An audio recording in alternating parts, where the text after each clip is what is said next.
Well, as I've traveled the world with Crossroads Relief and Development, and thankfully I've had the opportunity to witness the life and death struggle that many in the developing world experience, I've become increasingly aware of how blessed we are in this country. Our social programs, our compassionate outreaches, our shelters and food banks all afford those who are struggling a chance to survive and start over. So many people in the developing world don't have that. Well, Alan Whittle is with me today. He's a director with the Good Shepherd Centres in Hamilton, Ontario, and he's here to help us understand how poverty and need is shifting in our communities. Thank you so much for coming. Thank you for having me. You know, food bank use has increased the last year, where it was actually decreasing previously. Why is that? What is shifting? Well, part of it is that we are continuing to see increased demand from people, but I think in our situation, part of it is also just a change in model that we've had in terms of going from a food bank that was very hard for many people to get to one that's now fully accessible. So people in wheelchairs, on scooters, and that kind of stuff can actually get into it. People can come in on a scooter? They can come in on their scooters and do their own shopping. And that's what the other part of it is. Instead of sort of just getting a certain amount of food that was already pre-selected for them in some fashion, they actually come around. It's like a grocery store. There's a clothing section, there's the food section, there's the toiletries, all that. So. That's really cool, and I hear that, and I hear this from all humanitarian work, really, is that people are having a harder time getting that donations. Like, what's shifting in that?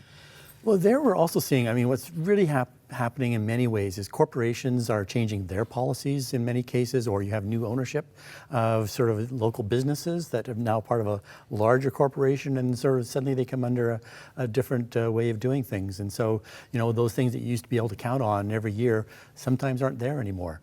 You also see, because of the great need, so many people are, sort of local churches and schools deciding that they actually need to keep some of it back because of some of their, members of their community, whether it's the school or the church, need something and they want something to be able to give them. So it's tough. How do you meet that need then? Fortunately, Hamilton and the area is a very giving community in a lot of ways, so we've been able to so far keep things going that way, but we've also had to make it up through purchased goods in order to make that possible. And what I like about your food bank is that, and I think this is happening in a lot of places, you're kind of shifting from those boxes of craft dinner to fresh food. That's a little bit more challenging to manage, isn't it? Oh, it's very difficult to manage, but I think the reality is that, this started off as sort of a stopgap thing. We all thought it was going to be just a few years and then it would go away.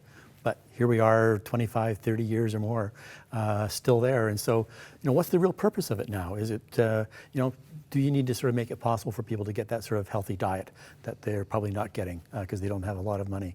How do you make it more dignified for them so that when they do come in, they don't feel the shame, the lack of respect that comes with visiting a food bank. Yeah, having that need. I did a story years ago, one of my favorite stories ever, of a little church in just outside of Vancouver, and they actually did a community garden to help supply their local food bank. They were only 100 people, and they were able to impact so many people, so I really love that. Yeah. But, just at the end here, I just wanted to ask you as well, needs are shifting, and poverty is very complex. Yes. So giving people food is great, but at the end of the day, it doesn't get them out of their situation. So how do we do the bigger picture things?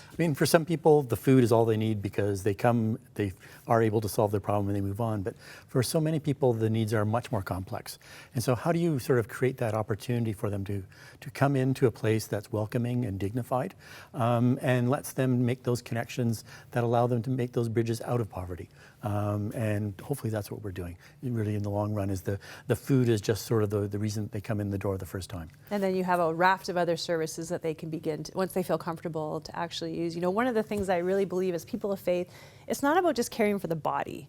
It's about caring for the soul and the spirit. And it can be humiliating to kind of accept a handout, even if you need it, right? The most difficult poverty is the poverty of the spirit. Yes, you can deal with the food, but you know what? Again, like just the old model of food banks meant that so many people felt ashamed to come and would rather go hungry than do that. Well, if people are watching and they want to make a difference for people that are struggling, what would you say for the average Canadian? What can we do? You can contribute in so many ways. You can contribute your time, you can contribute your dollars, you can contribute clothing and food directly. All those things help. Awesome. Well, thank you so much for all that you do for the poor and for coming on today. Thank you very much. Really appreciate you. Well, there's lots of need out there and lots of ways you can make a difference. Sometimes we think, that God can't use us, or why isn't God using me more? There are opportunities all around us. If you don't have money, you might have time. And if you don't have time, you might have some used clothes that you can give. There's something that all of us can do. So we just want to encourage you to go ahead and do what you can. If we all do it, if we all do our part, I really think that we can make a huge difference. And I know we already are. Thank you so much for all you do.